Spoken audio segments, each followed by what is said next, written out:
اللہ رب العزت نے انسان کو پیدا کیا ہے، اسے پوری زندگی کا ایک سلیبس بھی مہیا کیا ہے۔ اس نے اپنی پوری زندگی کیسے بسر کرنی ہے، اللہ رب العزت نے اپنے احکامات کے ذریعے، قرآن کریم کے ذریعے، رسول اللہ صلی اللہ علیہ وسلم کے فرامین کے ذریعے یہ بات بالکل واضح طور پر بتا دی ہے۔ اور اللہ رب العزت کا مقصود اور مطلوب یہ ہے کہ انسان ہر لمحے میں، ہر دن میں، اپنی زندگی کے ہر پہلو میں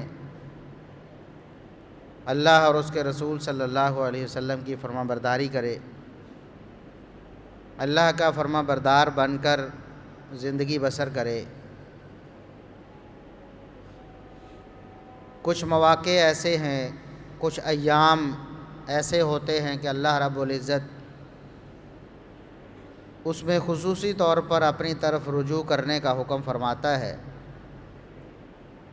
یا ایسے فضائل و مناقب کتاب و سنت میں بیان ہوتے ہیں جو خاص ایام کے بارے میں ہوتے ہیں، لیکن ان کا مطلب یہ نہیں ہوتا کہ ان ایام کو گزارنے کے بعد انسان اسلام سے اور اسلام کی پابندیوں سے بالکل آزاد ہو جاتا ہے۔ اللہ رب العزت نے قرآن کریم میں بھی ایسے لوگوں کی تعریف کی ہے، ایسے لوگوں کو کامیاب قرار دیا ہے جو اللہ رب العزت کی فرما برداری پر ساری زندگی بسر کر دیتے۔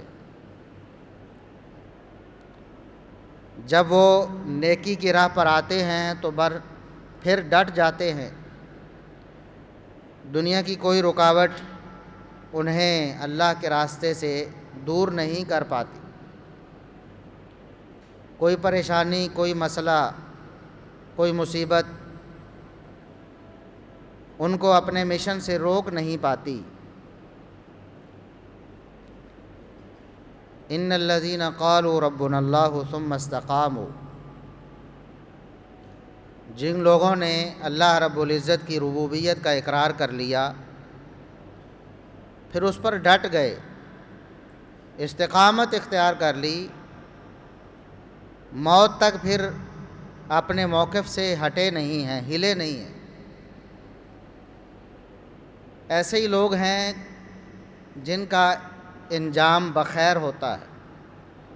جن کو حسن خاتمہ کی بشارت سنائی گئی ہے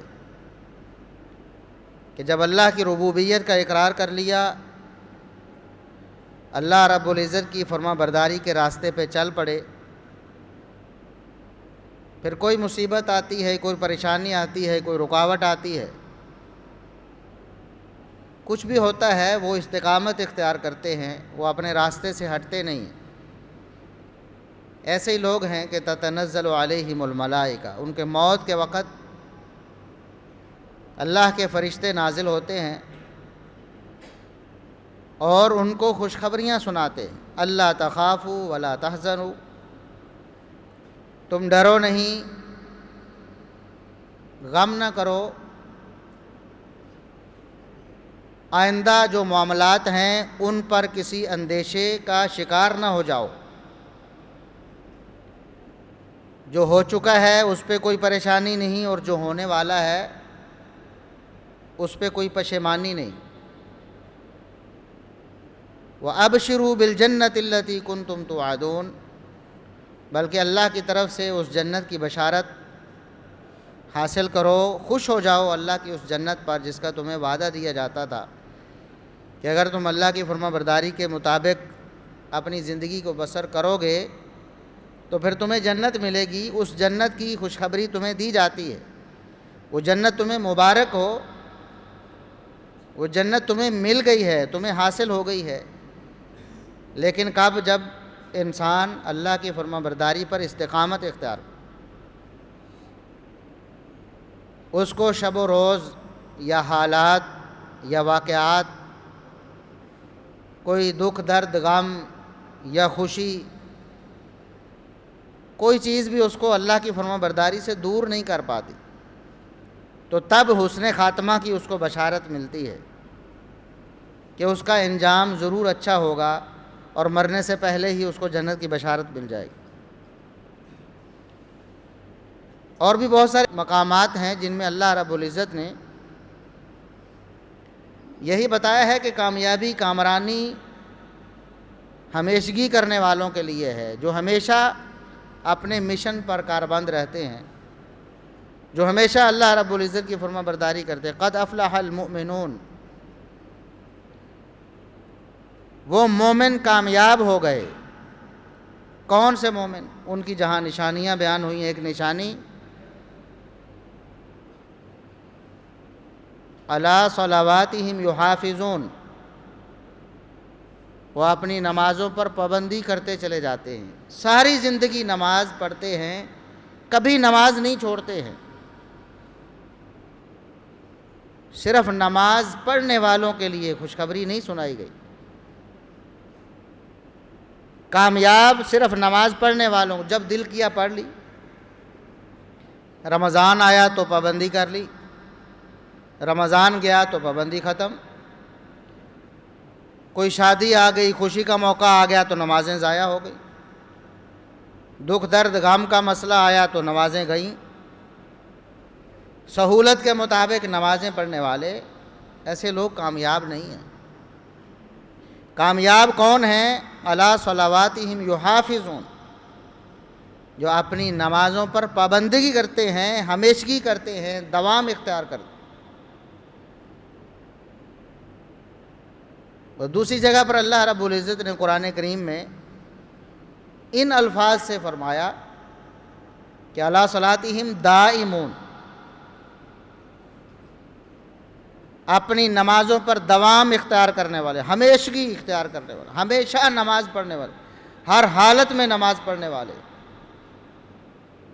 کسی حالت میں نماز چھوڑنے والے نہیں ہیں۔ یہ ہیں کامیاب مومن، اللہ رب العزت کے محبوب بندے، جن کو اللہ رب العزت پسند فرماتا ہے۔ اسی طرح محمد الرسول اللہ صلی اللہ علیہ وسلم کو اللہ رب العزت نے خطاب فرمایا، اور اس خطاب کے سیاق و سباق کو پہلے دیکھیں تو اللہ رب العزت فرماتا ہے، پیغمبر آپ پر بہت مصائب اور پریشانیاں آ رہی ہیں، ہمیں اس بات کا پتہ ہے، علم ہے، بہت لوگ آپ کو پریشان کر رہے ہیں، بہت دکھ دے رہے ہیں، آپ کے لیے بڑے کٹھن مراحل ہیں، بڑی مصیبت کے ایام ہیں۔ وہی آیات انا کفیناک المستہزئین، جو آپ کا مذاق اڑانے والے ہیں، ہم ان کو کافی ہو جائیں گے۔ وہ کیا کیا کر رہے ہیں ان کا بھی تذکرہ اللہ رب العزت نے فرمایا۔ اور آگے آخری آیت سورت کی وَاعْبُدْ رَبَّكَ حَتَّى يَأْتِيَكَ الْيَقِينُ، آپ نے کرنا کیا ہے؟ ان سارے مصائب اور پریشانیوں کے باوجود اپنے رب کی عبادت اور اپنے مشن سے پیچھے نہیں ہٹنا۔ حَتَّى يَأْتِيَكَ الْيَقِينُ، موت آئے گی تو آپ کو نماز سے دور کرے گی، موت آئے گی تو آپ کو زکوٰۃ سے دور کرے گی، کیونکہ اس کے بعد نماز زکوٰۃ ختم، یہ تو دارالامتحان کے لیے ہے نا۔ موت آئے گی تو آپ کو ان اعمال سے دور کرے گی، جب تک موت نہیں آتی آپ نے ان اعمال سے دور نہیں ہو۔ یہ محمد الرسول اللہ صلی اللہ علیہ وسلم کو خطاب ہے، حالانکہ آپ صلی اللہ علیہ وسلم تو اللہ رب العزت کے برگزیدہ پیغمبر ہیں، رسول ہیں، خاتم النبیین والمرسلین ہیں۔ آپ صلی اللہ علیہ وسلم نے کبھی بھی صبر کا دامن ہاتھ سے نہیں چھوڑا ہے، کبھی بھی اللہ کی عبادت سے دور نہیں ہوئے ہیں۔